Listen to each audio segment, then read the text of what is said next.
Okay, so I've been in the IoT business since late last year. I entered the business after one of my devices, an IoT street light, won an IBM competition. 3D printing is a process of growing objects. It's literally like growing it. It's a device such as this machine over here that literally rolls, that melts plastic and it draws it. So the machine literally rotates or moves around, drawing an object, creating it from nothing. And you can have a physical item that you can move. Like for example, this guy was grown from a 3D printer. So if you look closely enough, you notice the lines in the object. So this is how the device was created.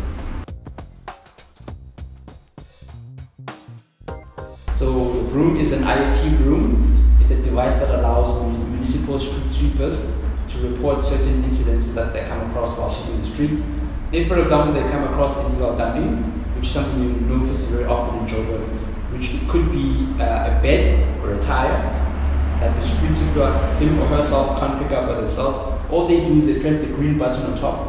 What this will do, it will send the GPS coordinates of where they are to a map and it will plot their location on a map. So waste management services like Pick It Up will know all the locations where their own street sweepers have identified as illegal dumping spots.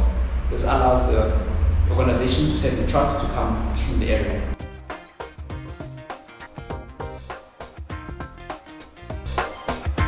Introduce technology in primary schools as well as high schools. That would be electronics, IoT, electronics, as well as 3D printing, as well as design.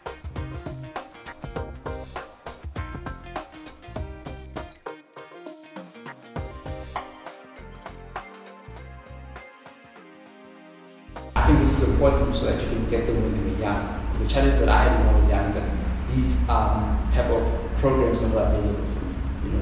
You want to get kids as early as possible so that they can have as long a period as possible to learn and get them interested in technology and knowing that there's more to life than soccer, or music, or dancing.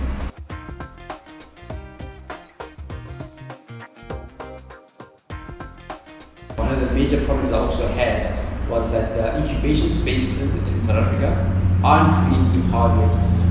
You don't really get much assistance in terms of hardware-based startups. App developers get a lot of support because I think the industry understands kind of like what they require. But for us, we're a bit different.